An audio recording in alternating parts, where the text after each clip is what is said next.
عبد الملک بن میسرہ نے خبر دی، کہا کہ میں نے نزال بن سمرہ سے سنا اور انہوں نے عبداللہ بن مسعود رضی اللہ عنہ سے سنا۔ انہوں نے کہا کہ میں نے ایک شخص کو قرآن کی ایک آیت اس طرح پڑھتے سنا کہ رسول اللہ صلی اللہ علیہ وسلم سے میں نے اس کے خلاف سنا تھا، اس لیے میں ان کا ہاتھ تھامے آپ کی خدمت میں لے گیا۔ آپ نے میرا اعتراض سن کر فرمایا کہ تم دونوں درست پڑھتے ہو۔ شعبہ نے بیان کیا کہ میں سمجھتا ہوں کہ آپ نے یہ بھی فرمایا کہ اختلاف نہ کیا کرو، کیونکہ تم سے پہلے کے لوگ اختلاف ہی کی وجہ سے تباہ ہو گئے۔ صحیح بخاری حدیث نمبر 2410۔ ابراہیم بن سعد نے بیان کیا، ان سے ابن شہاب نے، ان سے ابو سلمہ اور عبد الرحمن اعرج نے، اور ان سے ابو ہریرہ رضی اللہ عنہ نے بیان کیا کہ دو شخصوں نے، جن میں ایک مسلمان تھا اور دوسرا یہودی، ایک دوسرے کو برا بھلا کہا۔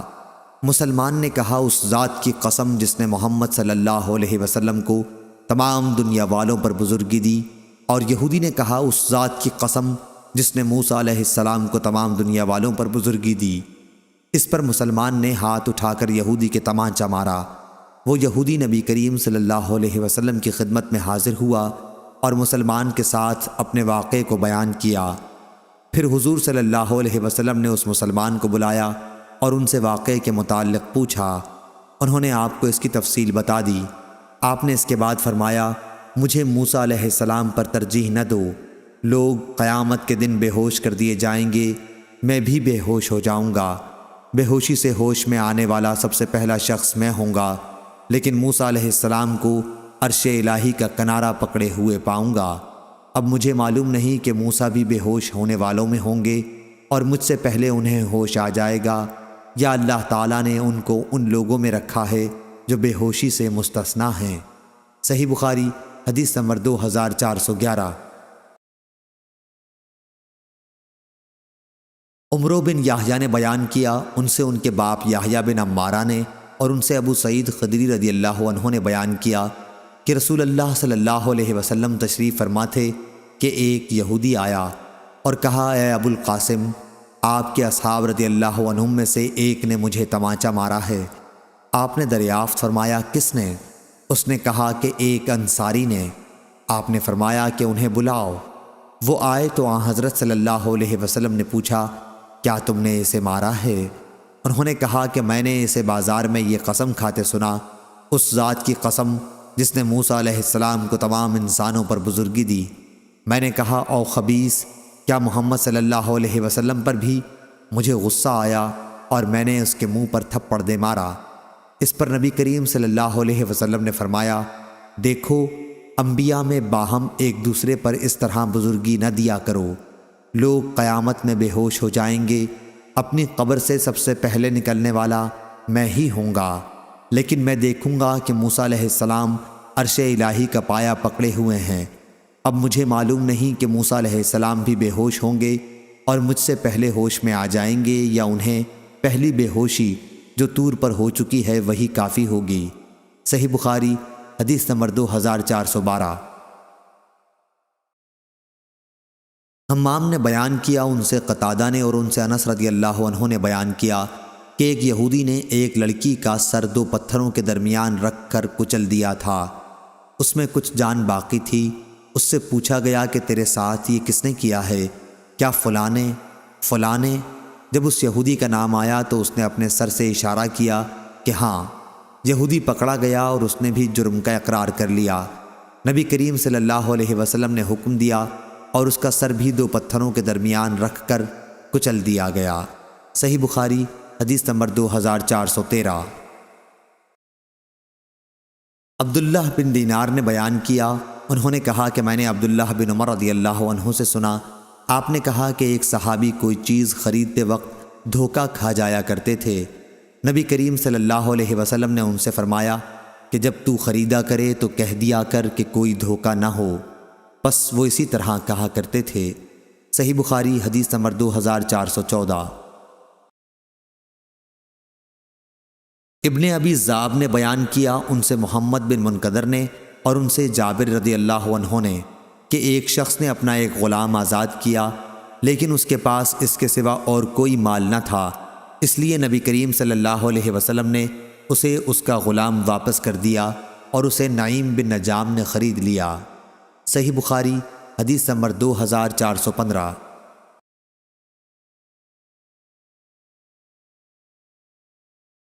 عبداللہ بن مسعود رضی اللہ عنہ نے بیان کیا کہ رسول اللہ صلی اللہ علیہ وسلم نے فرمایا، جس نے کوئی جھوٹی قسم جان بوجھ کر کھائی تاکہ کسی مسلمان کا مال ناجائز طور پر حاصل کر لے، تو وہ اللہ تعالیٰ کے سامنے اس حالت میں حاضر ہوگا کہ اللہ پاک اس پر نہایت ہی غضبناک ہوگا۔ راوی نے بیان کیا، اس پر عشعث رضی اللہ عنہ نے کہا کہ اللہ کی قسم، مجھ سے ہی متعلق ایک مسئلے میں رسول کریم صلی اللہ علیہ وسلم نے یہ فرمایا تھا، میرے اور ایک یہودی کے درمیان ایک زمین کا جھگڑا تھا، اس نے انکار کیا تو میں نے مقدمہ نبی کریم صلی اللہ علیہ وسلم کی خدمت میں پیش کیا۔ حضرت صلی اللہ علیہ وسلم نے مجھ سے دریافت فرمایا، کیا تمہارے پاس کوئی گواہ ہے؟ میں نے کہا کہ نہیں۔ انہوں نے بیان کیا کہ پھر حضرت صلی اللہ علیہ وسلم نے یہودی سے فرمایا کہ پھر تو قسم کھا۔ اشعث رضی اللہ عنہ نے بیان کیا کہ میں نے عرض کیا، یا رسول اللہ صلی اللہ علیہ وسلم، پھر تو یہ جھوٹی قسم کھا لے گا اور میرا مال اڑا لے جائے گا۔ اس پر اللہ تعالیٰ نے یہ آیت نازل فرمائی، بے شک وہ لوگ جو اللہ کے عہد اور اپنی قسموں سے تھوڑی پونجی خریدتے ہیں، آخر آیت تک۔ صحیح بخاری حدیث نمبر 2416 2417۔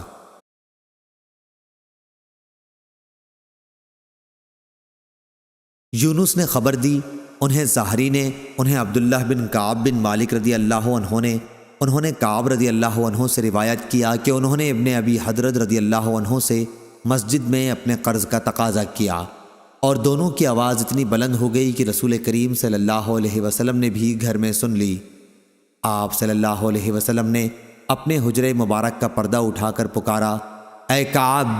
انہوں نے عرض کیا، یا رسول اللہ صلی اللہ علیہ وسلم، میں حاضر ہوں۔ آپ صلی اللہ علیہ وسلم نے فرمایا کہ اپنے قرض میں سے اتنا کم کر دے، اور آپ نے آدھا قرض کم کر دینے کا اشارہ فرمایا۔ انہوں نے کہا کہ میں نے کم کر دیا۔ پھر آپ نے ابن ابی حدرد رضی اللہ عنہ سے فرمایا کہ اٹھ، اب قرض ادا کر دے۔ صحیح بخاری حدیث نمبر 2418۔ امام مالک نے خبر دی، انہیں ابن شہاب نے، انہیں عروہ بن زبیر رضی اللہ عنہ نے، انہیں عبد الرحمن بن عبد القاری نے کہ انہوں نے عمر بن خطاب رضی اللہ عنہ سے سنا کہ وہ بیان کرتے تھے کہ میں نے ہشام بن حکیم بن حزام رضی اللہ عنہ کو سورہ فرقان ایک دفعہ اس قرأت سے پڑھتے سنا جو اس کے خلاف تھی جو میں پڑھتا تھا، حالانکہ میری قرأت خود رسول اللہ صلی اللہ علیہ وسلم نے مجھے سکھائی تھی۔ قریب تھا کہ میں فوراً ہی ان پر کچھ کر بیٹھوں، لیکن میں نے انہیں مہلت دی کہ وہ نماز سے فارغ ہو لیں۔ اس کے بعد میں نے ان کے گلے میں چادر ڈال کر ان کو گھسیٹا اور رسول اللہ صلی اللہ علیہ وسلم کی خدمت میں حاضر کیا۔ میں نے آپ صلی اللہ علیہ وسلم سے کہا کہ میں نے انہیں اس قرأت کے خلاف پڑھتے سنا ہے جو آپ نے مجھے سکھائی ہے۔ حضور اکرم صلی اللہ علیہ وسلم نے مجھ سے فرمایا کہ پہلے انہیں چھوڑ دے، پھر ان سے فرمایا کہ اچھا اب تم قرأت سناؤ۔ انہوں نے وہی اپنی قرأت سنائی۔ آپ صلی اللہ علیہ وسلم نے فرمایا کہ اسی طرح نازل ہوئی تھی۔ اس کے بعد مجھ سے آپ نے فرمایا کہ اب تم بھی پڑھو۔ میں نے پڑھ کے سنایا، آپ نے اس پر بھی فرمایا کہ اسی طرح نازل ہوئی۔ قرآن 7 قرأتوں میں نازل ہوا ہے، تم کو جس میں آسانی ہو اسی طرح سے پڑھ لیا کرو۔ صحیح بخاری حدیث نمبر 2419۔ ابو ہریرہ رضی اللہ عنہ نے بیان کیا کہ نبی کریم صلی اللہ علیہ وسلم نے فرمایا، میں نے تو یہ ارادہ کر لیا تھا کہ نماز کی جماعت قائم کرنے کا حکم دے کر خود ان لوگوں کے گھروں پر جاؤں جو جماعت میں حاضر نہیں ہوتے، اور ان کے گھروں کو جلا دوں۔ صحیح بخاری حدیث نمبر 2420۔ سفیان نے بیان کیا، ان سے زہری نے، ان سے عروہ نے اور ان سے عائشہ رضی اللہ عنہا نے کہ زماں کی ایک باندی کے لڑکے کے بارے میں عبد بن زماں رضی اللہ عنہ اور سعد بن ابی وقاص رضی اللہ عنہ اپنا جھگڑا رسول اللہ صلی اللہ علیہ وسلم کی خدمت میں لے کر گئے۔ حضرت سعد رضی اللہ عنہ نے کہا، یا رسول اللہ صلی اللہ علیہ وسلم، میرے بھائی نے مجھ کو وصیت کی تھی کہ جب میں مکہ آؤں اور زماں کی باندی کے لڑکے کو دیکھوں تو اسے اپنی پرورش میں لے لوں، کیونکہ وہ انہی کا لڑکا ہے۔ اور عبد بن زماں نے کہا کہ وہ میرا بھائی ہے اور میرے باپ کی باندی کا لڑکا ہے، میرے والد ہی کے فراش میں اس کی پیدائش ہوئی ہے۔ نبی کریم صلی اللہ علیہ وسلم نے بچے کے اندر عتبہ کی واضح مشابہت دیکھی، لیکن فرمایا کہ اے عبد بن زماں، لڑکا تو تمہاری ہی پرورش میں رہے گا، کیونکہ لڑکا فراش کے تابع ہوتا ہے، اور سودا تو اس لڑکے سے پردہ کیا کر۔